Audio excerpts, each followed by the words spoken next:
ವಾ, ಇವತ್ತು ಇದೊಂದು ಸಾರ್ಥಕ ಗಳಿಗೆ. ನಿಜವಾಗ್ಲೂ ದೈವ ಕೃಪೆ ಅಂತ ಹೇಳಿದ್ರೆ ತಪ್ಪಾಗಲ್ಲ. ಅರ್ಜುನ್ ಸರ್, VP ಸರ್ ಇಲ್ಲಿ ಬಂದು ಕೂತು ಮಕ್ಕಳ ಹಾಗೆ ತಲೆದೂಗಿದ್ದಾರೆ ಈ ಹಾಡಿಗೆ. ನಿಜವಾಗ್ಲೂ ಅವನ ಮನಸ್ಸಿನ ನಿಷ್ಕಲ್ಮಶ ಭಕ್ತಿ ಅದಕ್ಕೆ ಕಾರಣ. VP ಸರ್, ಮಕ್ಕಳಲ್ಲಿ ದೇವರನ್ನ ಕಾಣಬೇಕಂತ ಹೇಳ್ತಾರೆ. ಕಾಲಚಕ್ರ ಇದೇ ವೇದಿಕೆ, ಇದೇ ಸ್ಟುಡಿಯೋ, ಇದೇ ಮಗು ಎಷ್ಟು ವರ್ಷಗಳ ಹಿಂದೆನೋ ಅದು 4 ವರ್ಷ ಹಿಂದೆ 4 ವರ್ಷದ ಹಿಂದೆ ಪುಟ್ಟ ಬಾಲಕ ಇವನು ಹಾಡ್ಬೇಕಾದ್ರೆ ನಾನು ಏಜಸ್ಸರಲ್ಲೋ ಕೂತ್ಕೊಂಡ್ಬಿಟ್ಟಿದ್ದೆ. 4 ವರ್ಷಗಳ ಕಾಲ ಕಾಲಚಕ್ರ ಉರುಳಿದೆ. ಮತ್ತು ಇದರಲ್ಲಿ ನಾವು ಗಮನಿಸಬೇಕಾದಂಥ ವಿಷಯವೇನೆಂದರೆ 4 ವರ್ಷಗಳ ಕಾಲ ಅಷ್ಟೇ ಅವನು ಬೆಳೆದಿರೋದು. ಆದರೆ ಅವನ ಸಂಗೀತ ಒಂದು 40 ವರ್ಷಗಳ ಕಾಲ ಸಾಧನೆ ಮಾಡಿದ್ರೆ ಎಷ್ಟು ಬೆಳೆಯುತ್ತೋ ಅಷ್ಟು ಬೆಳೆದು ಬಿಟ್ಟಿದೆ. ಥ್ಯಾಂಕ್ ಯು ಮಗುವೆ, ಥ್ಯಾಂಕ್ ಯು ಮಗುವೆ. ಲವ್ ಯು ಕಣ, ಗಾಡ್ ಬ್ಲೆಸ್ ಯು ಕಣ. ನಿಮ್ಮ ಅಪ್ಪನ ಚೆನ್ನಾಗಿ ನೋಡ್ಕೊ, ನಿಮ್ಮ ಅಪ್ಪ ಅಮ್ಮನ್ನ. ಇದಕ್ಕೆಲ್ಲ ಕಾರಣ ನಮ್ಮ ಅಪ್ಪಾಜಿ ಸರ್. ಅಯ್ಯೋ, ಅವ್ರ ಆಸೆ ನಾನು ಈಡೇರಿಸ್ತೀನಿ ಸರ್. ಸಾರ್ ಅರ್ಜುನ್ ಸರ್, ಇವನು ಹಾಡ್ತಾ ಇದ್ದಿದ್ದು ಅಷ್ಟು ಹೊತ್ತು ಆ ಶಿವಲಿಂಗ ಎದುರುಗಡೆ ಪ್ರಕಾಶಮಾನವಾಗಿ ಕಾಣ್ತಾ ಇತ್ತು ಸರ್. ಆ ಶಿವಲಿಂಗದ ಮೇಲಿರೋ ಇವನ್ ತಲೆಯಲ್ಲಿ ಹಾಕಿರೋ ವಿಭೂತಿ ಯಾರು ಗೊತ್ತು, ಇವನೇ ನಿಜವಾದ ಬೇಡರ್ ಕಣ್ಣಪ್ಪ ಆಗಿದ್ದು. ನಾವು ಯಾರಿಗೇನು ಗೊತ್ತಿಲ್ಲ ಸರ್. ಯಾಕಂದ್ರೆ ಈ ಜನ್ಮಾಂತರದ ಆ ಕನೆಕ್ಷನ್ ವಿತ್ ಡಿವೈನ್, ಆ ಡಿವೈನ್ ಜೊತೆ ಕನೆಕ್ಷನ್ ಇದ್ರೆ ಮ್ಯೂಸಿಕ್ ಎಲ್ಲ ಆಟೋಮೆಟಿಕ್ ಆಗಿ ಬಂದ್ಬಿಡುತ್ತೆ. ಇವನು ಆ ಡಿವೈನ್ ಜೊತೆ ಕನೆಕ್ಟೆಡ್ ಪರ್ಸನ್. ಇವನು ಎಂತ ಹಾಡುಗಾರಿಕೆ ಅಂದ್ರೆ ಇದು ಬೇರೆ. ಆಮೇಲೆ ಆ ಸಾಹಿತ್ಯ ನನಗೆ ಏನೇನೋ ನೆನಪಾಗ್ತಿದೆ. ಅಣ್ಣವ್ರ ಮೊದಲನೇ ಸಿನಿಮಾ, ಬಟ್ ಅಣ್ಣವ್ರ ಕೊನೆವರೆಗೂ ಪಾಲಿಸಿದ್ದೆಲ್ಲವೂ ಈ ಹಾಡಲ್ಲಿದೆ. ಕೊನೆವರೆಗೂ ನನಗೇನು ಗೊತ್ತಿಲ್ಲ ಅಂತಾನೆ ಹೇಳ್ತೀನಿ. ಸೊ ಆ ಶೂನ್ಯದಿಂದ ಶೂನ್ಯಕ್ಕೆ ಹೋಗ್ತಿರುವಲ್ಲ, ಆ ಮಧ್ಯದಲ್ಲೂ ಶೂನ್ಯವಾಗಿ ಇದ್ದು ಬಿಡೋರು ಭಾಳ ಕಡಿಮೆ ಜನ. ಇವತ್ತು ಜ್ಞಾನೇಶ ಅದು ಮಾಡಿಬಿಟ್ಟು ಅದಕ್ಕೆ ಶೂನ್ಯ ಆಗ್ಬಿಟ್ಟು ಬಂದು ಕೂತ್ಕೊಂಡ್ಬಿಟ್ಟಿವಲ್ರು. ನೀನು ಎಲ್ಲಾದರೂ ಇರೋ, ನೀನು ಯಾವ ಸೀಟಲ್ಲಾದರೂ ಇರೋರು, ನಾನು ಡಿವೈನ್, ನಾನು ಹಾಡಿದ್ರೆ ನೀನು ಸೊನ್ನೆನೇ. ಆ ಸೊನ್ನೆ ಮಾಡಿಬಿಟ್ಟ ಎಲ್ಲರನ್ನೂ ನೋಡಿ. ಎಲ್ಲರೂ ಕೈ ಕಟ್ಕೊಂಡು ಕೂತಿದ್ವಿ, ಶರಣ ಆಗ್ಬಿಟ್ಟಿದ್ವಿ. ಅವನ ಮುಖದಲ್ಲೂ ಅದೇ ಕಳೆನೆ. ಶಿವಪ್ಪ ನಮಸ್ಕಾರ ತಂದೆ, ಥ್ಯಾಂಕ್ ಯು. ಒಳ್ಳೆದಾಗಿತ್ತು. ನೀವೆಲ್ಲ ಹೇಳಿದ ಹಾಗೆ ಅವನಿಗೆ ಒಳಗಡೆ ಒಂದು ಮೀಟ್ರ್ ಇದೆ, ವಿಚ್ ಇಸ್ ಭಕ್ತಿ ಮೀಟರ್. ಆ ಮೀಟರ್ ಆಟೋಮೆಟಿಕಲಿ ಅವನ ವಾಯ್ಸಲ್ಲಿ ಬರುತ್ತೆ. ಶ್ರುತಿ ಶುದ್ಧತೆಯೇ ಫಸ್ಟ್ ಭಕ್ತಿ ಅಂತ ನನ್ನ ಪ್ರಕಾರ. ಶುದ್ಧವಾಗಿ ಶ್ರುತಿ ಸೇರಿಸ್ಬಿಟ್ರೆ ಅದೇ ಮೊದಲನೇ ಭಕ್ತಿ, ನಮ್ಮ ಸಮರ್ಪಣೆ. ಅದು ಅವನಿಗಿದೆ. I am happy that he's in my team. ತುಂಬ ಖುಷಿ ಆಯಿತು, ತುಂಬ ಚೆನ್ನಾಗಿ ಹಾಡ್ದ. Thank you. Thank you Suchetan sir. ನೋಡಿ, ಈ ಹಾಡು ಈ ಸಂದರ್ಭಕ್ಕೆ ಎಷ್ಟು ವೈಬ್ರೇಷನ್ ಕೊಡ್ತಾ ಇದೆ. ಕಣ್ಣಪ್ಪ ಅವತ್ತು ಹಾಡ್ದ, ನಾಡು ಕೇಳ್ತು, ಇವತ್ತು ನಾಡೇ ಕೇಳ್ತು ಈ ಹಾಡಾಡು ಅಂತ ಇವನು ಹಾಡ್ತಿದ್ದಾನೆ. ಅದ್ಭುತವಾಗಿ ಹಾಡ್ತಾನೆ, ಎಲ್ಲ ಗೊತ್ತಿದೆ. ಬಟ್ ಈ ಬೇಡರ ಕಣ್ಣಪ್ಪನ ಪ್ರತಿನಿಧಿಯಾಗಿ ಕೂತು ಹಾಡ್ತಿದ್ದಾನಲ್ಲ, ಅದು ಬೆಳೆಯಬೇಕಾಗಿರ್ತಕ್ಕಂಥ ಎಲ್ಲ ಪ್ರತಿಭೆಗಳ ಪ್ರತಿನಿಧಿ ಇವನು. ಅವನ ಭಕ್ತಿ ನೋಡಿ ಹೇಗಿದೆ. ದೇವರಿಗೆ ಏನು ಬೇಕೋ ಅದೇ ಕೊಡ್ತಾನೆ ಅವನು. ಒಂದು ಮಾತಿದೆ, ಅವರವರ ದೇವರವರವರಿಗೆ ಅಂತೆಯೇ ದಯೆ, ಅಂತೆಯೇ ಧರ್ಮ. ಪ್ರಾಣಿ ಪಕ್ಷಿಗಳಿಗೆ ಯಾವ ಮಸಣವೋ, ಒಂದು ಪ್ರಾಣಿ ಪಕ್ಷಿ ಸಾಯ್ತವೆ, ಅವಕ್ಕೆ ವಿಶೇಷವಾದ ಮಶಾಣ ಇದೆಯಾ?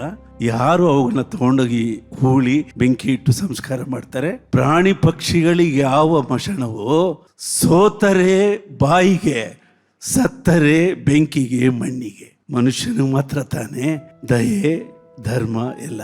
ಬೇಡ್ರ ಕಣ್ಣಪ್ಪ ಅದನ್ನೆಲ್ಲ ಅವತ್ತೇ ವಿವರಿಸಿದ್ದಾನೆ. ಬೇಟೆ ಕೊಡೋ ದೇವ್ರೆ ಅಂತ ಭಕ್ತಿಯಿಂದ ಬೇಟೆ ತಂದು ಆ ದೇವ್ರಿಗೆ ನೈವೇದ್ಯವಾಗಿ ಇಡ್ತಾನೆ. ಆ ದೇವ ಆ ಲಿಂಗ ಅಳ್ತಿದ್ರೆ ತನ್ನ ಕಣ್ಣನ್ನು ಕೊಡ್ತಾನೆ. ಇನ್ನೊಂದು ಕಣ್ಣನ್ನು ಕೊಡೋಕ್ಕೆ ತನ್ನ ಕಾಲಿಂದಲೇ ಆ ಕಣ್ಣನ್ನು ಗುರುತಾಗಿಟ್ಕೊಂಡು ತನ್ನ ಬಾಣದಿಂದ ಇನ್ನೊಂದು ಕಣ್ಣು ತೆಗಿತಾನೆ. ಇದೆಲ್ಲ ನಂಬಿಕೆ. ಈ ಬೇಡರ ಕಣ್ಣಪ್ಪ ನಮ್ಮ ನಾಡಿನ ಸಮಾನ ಸಮಾಜದ ಕಣ್ಣಪ್ಪ ಅಂತ ನನಗೆ ಹೇಳಬೇಕು ಅಂತ ಅನ್ನಿಸ್ತದೆ. ವಂಡರ್ಫುಲ್ ಡೇ ಇವತ್ತು. ಖುಷುವ ಆತ್ಮ ಖುಷುವ. ಥ್ಯಾಂಕ್ ಯು ಮಹಾಗುರುಗಳೇ. ಜೂರಿ, ನಿಮ್ಮಲ್ಲಿ ಯಾರಿಗೆ ಮಾತಾಡ್ಬೇಕಂತ ಅನ್ಸಿದ್ರು ದಯಮಾಡಿ ನಿಮ್ಮ ಮಾತುಗಳನ್ನ ಹಂಚ್ಕೊಳ್ಳಿ ಪ್ಲೀಸ್. ಅವ್ರು ಹೇಳಿದಾಗೆ 4 ವರ್ಷಕ್ಕೆ ಹಿಂದೆನೆ ತೊರೆದು ಜೀವಿಸಬಹುದೇ, ಅಲ್ಲಿಂದ ಅವನು ನಮ್ಮನ್ನು ಅವಾಗಲೇ ನಾನು ಅವನಿಗೆ ಮರಳಾಗಿದ್ದೀನಿ. ಸೊ ಇವತ್ತು ತಿರ್ಗಾ ಅರ್ಥ, ಭಾವ, ಭಕ್ತಿ ಅಷ್ಟು ಪರ್ಫೆಕ್ಟಾಗಿ ಅವನು ಎಲ್ರಿಗೂ ತಲುಪಿಸಿದ್ದಾನೆ. ಇದಕ್ಕಿಂತ ನಮಗೇನು ಬೇಕು? ನಮಗಿಲ್ಲಿ ಇರೋದು ಸಂತೋಷ. Pali sir, thank you. Surekha ma'am. ಅವನು ಹಾಲಲ್ಲಾದರೂ ಹಾಕು ನೀರಲ್ಲಾದರೂ ಹಾಕು ಅಂತ. ಅವ್ನು ಹಾಡ್ತಾ ಇರ್ಬೇಕಾದ್ರೆ ನಮ್ಗೆ ಹಾಗೆ ಅನಿಸುತ್ತೆ, ನಾನು ಹಾಡ್ತಾ ಇರ್ತೀನಿ, ಹಾಲಲ್ಲಿ ಬೇಕಾದ್ರೆ ಹಾಕು, ನೀರಲ್ಲಿ ಬೇಕಾದ್ರೆ ಹಾಕು. ಅದು ಫ್ಲೋ ಹಂಗೆ ಬರ್ತಾನೆ ಇರುತ್ತೆ. ನಾವು ಕೇಳೋರು ಮಂತ್ರಮುಗ್ಧರಾಗಿ ಕೇಳ್ತಾ ಇರ್ತೀವಿ. ಈ ಒಂದು ಶಕ್ತಿ ಅವನಿಗೆ ಎಲ್ಲಿಂದ ಬಂತು, ನಮಗಂತೂ ನಮ್ಮ ಅರಿವಿಗೆ ಮೀರಿದ್ದದು. ಒಂಥರ ಖುಷಿ ಆಗುತ್ತೆ ಇಂಥ ಪ್ರತಿಭೆಗಳನ್ನು ನೋಡಿದಾಗ. ದೇವರು ಅವನನ್ನು ಚೆನ್ನಾಗಿಟ್ಟಿರಲಿ ಅಂತ ನಾನು ಹಾರೈಸ್ತೀನಿ. Thank you ma'am. ಭಕ್ತಿ ಕೆಲವೊಮ್ಮೆ ಮಾತಿಗೆ ಸಿಕ್ಕಲ್ಲ. ದೈವತ್ವವನ್ನ ನಾವು ಆಕ್ಚುಲಿ ಮಾತಿನಿಂದ ಅನುಭವಿಸೋದಕ್ಕಾಗೋದಿಲ್ಲ. ಇಂಥ ಸಾರ್ಥಕ ಕ್ಷಣವನ್ನ ನಾವು ಈ ವೇದಿಕೆ ಮೇಲೆ ಅನುಭವಿಸಿದ್ವಿ. ಅದಕ್ಕೆ ಕಾರಣ ನಮ್ಮ ಜ್ಞಾನೇಶ. ಜ್ಞಾನೇಶ, ಧನ್ಯವಾದ.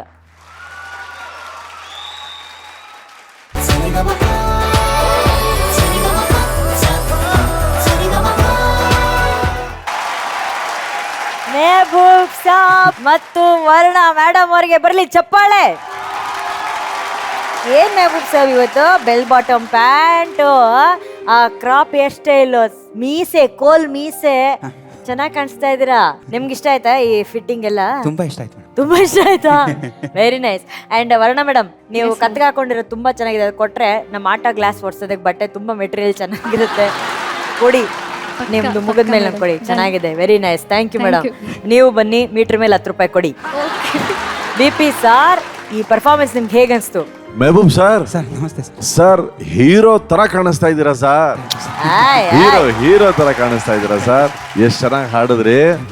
ವರ್ಣ, today it was such an amazing performance. ನನಗೆ ಭಾಳ ಹಿಡಿಸಿದ್ದೇನೆಂದ್ರೆ ಅವ್ರ ಕೈ ಹಿಡ್ಕೊಂಡು ನೀನು ಡಾನ್ಸ್ ಮಾಡಿದ್ದಾಗಲಿ, that whole act was so genuine and so natural and so ಒಂಥರ ಕೇರಿಂಗ್ ಇತ್ತು. ಅದ್ರಲ್ಲಿ ಒಂದು ಕೇರಿಂಗ್ ಇತ್ತು. ಮತ್ತು ಮೆಹಬೂಬ್ ಅವರು ಒಂದು ಕಡೆ ಹಿಂಗೆ ಕೈ ಹಿಂಗೆ ಕೊಡ್ತಾ ಇದ್ರು. It is such a beautiful thing. ಯಾಕೆಂದರೆ ಜೀವನದಲ್ಲಿ it's all about holding somebody's hand. ಅಷ್ಟೇ ಜೀವನ. ಇನ್ನೊಬ್ರು ಕೈ ಇಟ್ಕೊಳ್ಳೋದೇ ಜೀವನ. ಅದನ್ನು ಬಹಳ ಸುಂದರವಾಗಿ ಇಲ್ಲಿ ಇಬ್ರು ಹೊರತಂದ್ರಿ. ನಮ್ಮೆಲ್ರಿಗೂ ಹತ್ತಿರವಾದಂತಹ ಹಾಡು. ಆ ಹಾಡನ್ನು ಇಬ್ರು ಬಹಳ ಚೆನ್ನಾಗಿ ಹಾಡಿದಿರ ಇವತ್ತು. And all those lil. Mehboob ಅವರೇ, ಇದು ಸ್ವಲ್ಪ ವಿಭಿನ್ನವಾದಂತಹ ಒಂದು ಹಾಡು, ಆಕ್ಟ್ ಎಲ್ಲ ನೀವು ಮಾಡಿದ್ರಲ್ಲ, ಹೇಗಿತ್ತು ಅನುಭವ ಸರ್? ತುಂಬಾ ಅದು ನನಗೆ ನಿನ್ನೆ ತುಂಬಾ ಟೆನ್ಷನ್ ಆಗಿತ್ತು ಸರ್. ಲಿರಿಕ್ಸ್ ಎಲ್ಲಿ ಮರೆಯುತ್ತಾ ಅಂತ. ಬಹಳ ಅದ್ಭುತವಾಗಿತ್ತು ಸರ್. Thank you sir. ಬಹಳ ಹೆಮ್ಮೆ ಆಗತ್ತೆ ಸರ್. ನೀವು ಯಾಕೆಂದ್ರೆ ನೀವೆಲ್ಲದಕ್ಕೂ ಸಿದ್ಧ, ಎಲ್ಲ ಹೊಸ ಪ್ರಯತ್ನಗಳಿಗೆ ನೀವು ಸಿದ್ಧರಾಗಿರ್ತೀರಿ. And Varna, fantastic. All the very best. Thank you sir. Thank you sir.